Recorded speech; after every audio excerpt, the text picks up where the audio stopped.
ఈ రోజే డౌన్లోడ్ చేయండి. మీ ఫేవరెట్ షోస్ చూడండి. విహారీ, ఈ సమయంలో నువ్వు నిజం చెప్పడం కరెక్ట్ కాదు. ఇప్పుడు చెప్పకపోతే ఇంకా నిజం ఎప్పుడు చెప్పాలి మావయ్య? రేపా నీచుడు లక్ష్మీ మెడలో దండ వేస్తుంటే నేను చూస్తూ ఎలా ఉండగలుగుతాను? నీ బాధ అర్థమవుతుంది విహారీ. మీ మావయ్య నిజం చెప్పొద్దు అంటుంది. మీ అమ్మ ఆరోగ్య పరిస్థితిని దృష్టిలో పెట్టుకుని చెప్తున్నారంతే. యమునమ్మకి అంతా తెలుసని చెప్తే బిహారీ గారు ఆగరు.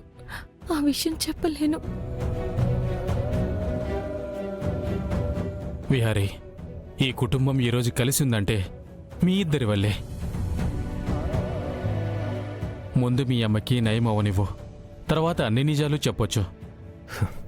సరే మావయ్య, కానీ ఆ దండల కార్యక్రమం ఎలా ఆపడం?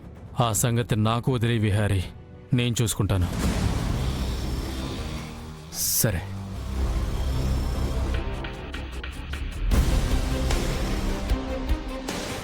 ఇలా చూడమ్మా, నీకు ఈ బాబాయ్ ఉన్నాడు, నేనంతా చూసుకుంటాను. నువ్వు ఎక్కువగా ఆలోచించుకో, పడుకోమ్మా. పండు, వస్దా, పదండి.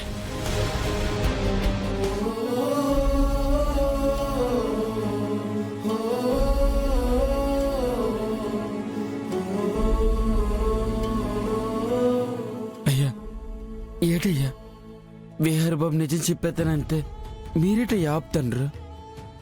యమునమ్మ ఇప్పుడు ఆరోగ్యంగానే ఉన్నారు కదా, ఇదే మంచి సమయం అయ్యా. వస్తుందమ్మా, మీరేట మా అయ్యగారికి వత్తస పలుకుతున్నారు. ఇలాగైతే లక్ష్మమ్మ జీవితం ఎప్పటికి బాగుపడేది, నా చెల్లెలు ఎప్పటికీ ఆనందంగా ఉండేది. నీకే కాదురా, నాకు తను ఆనందంగా ఉండడం కావాలి. తను నవ్వుతూ ఉంటే చూడాలనుందిరా. మరి ఎందుకయ్యా విహారీ బాబుని ఆపినారు? ఎందుకంటే లక్ష్మి నా చేత మాట తీసుకుందిరా. విహారీ ఏ పరిస్థితుల్లో అయినా నిజం చెప్పాలని చూస్తే వాడు నిజం చెప్పకుండా ఆపే బాధ్యత నాదేనని ఒట్టేయించుకుంది. అయ్యా, తన సంతోషం తన ఒట్టేయించుకుందా? ఏటయ్యా ఇది? తను మా కూతురు లాంటిది. తను ఆనందంగా ఉండాలని మేము ఆలోచిస్తున్నాం. కానీ తను అందరి ఆనందాన్ని ఆలోచిస్తుందిరా. ఇదంతా తనకి దేవుడు వేసిన శిక్ష కాదు, తనకు తానే వేసుకుంటున్న శిక్ష. ఎందుకు ఇలాగ లక్ష్మమ్మ చేస్తుందో తెలియదు కానీ మీరు ఏటి చేస్తారో ఏమో. ఆడు లక్ష్మమ్మ మెడలో దండ వేయకూడదయ్యా. ఆడి సంగతి నేను చూసుకుంటా.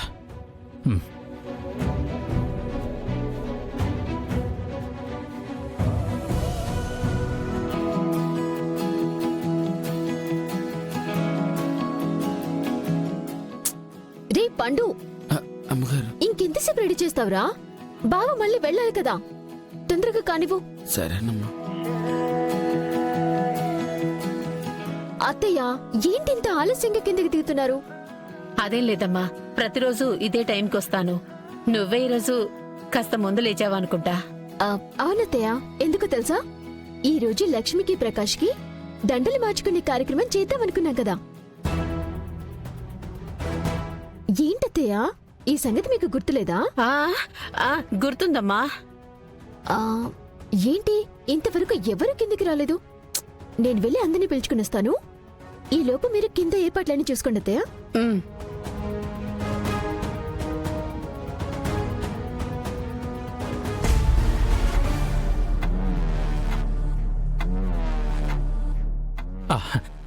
కనకం, ఏంటి నువ్వు ఇంకా రెడీ అవ్వలేదు?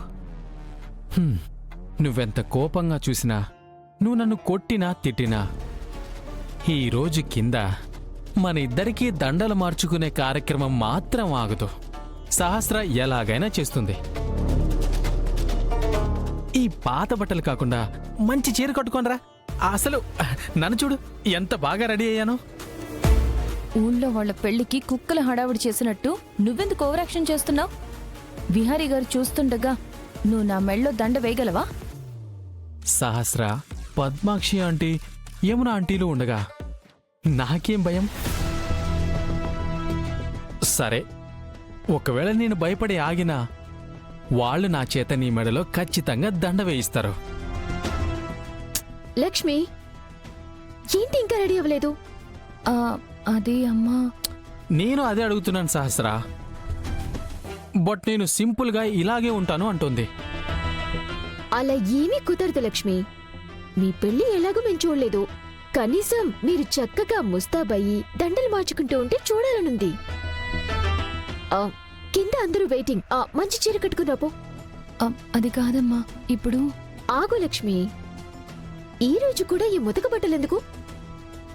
ప్రకాష్, నువ్వు కిందికి వెళ్ళు. నా భార్యని నువ్వు దగ్గరుండి ముస్తాబు చేస్తావా? ఉమ్. సరే, అలాగే.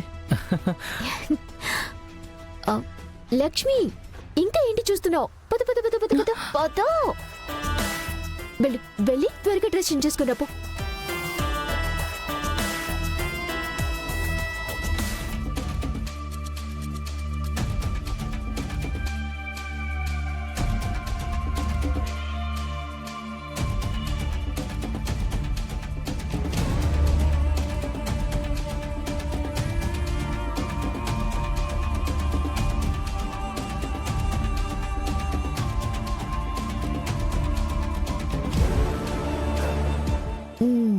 రెడీ అయిపోయావా? ఇప్పుడు చూడు ఎంత బాగున్నావో. పద.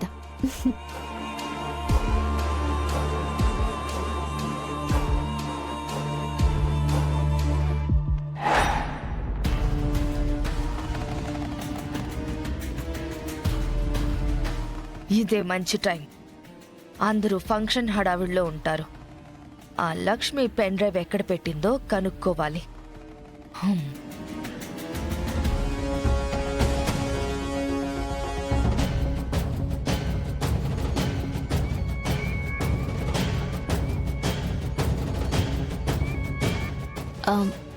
అందరూ వచ్చేసారు కదా?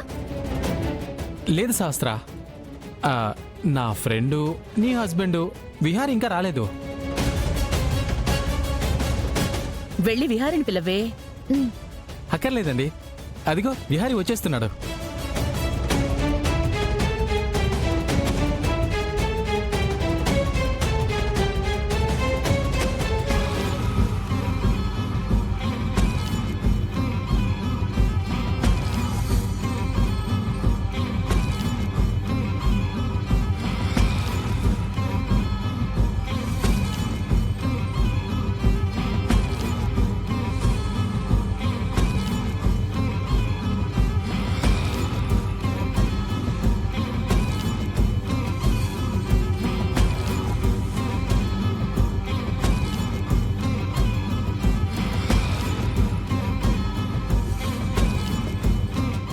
ఏంటి బావా, నీకోసం అందరం వెయిట్ చేస్తున్నాం. ఇంకా ఎంతసేపు? త్వరగా ఆ దండలేదో మార్చేది జరిపిస్తే చూసి తరిస్తాం.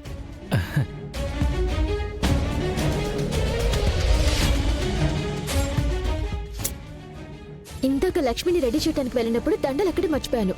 పండు, వెళ్ళి దండలు తీసుకురాపో. సరేనమ్మా.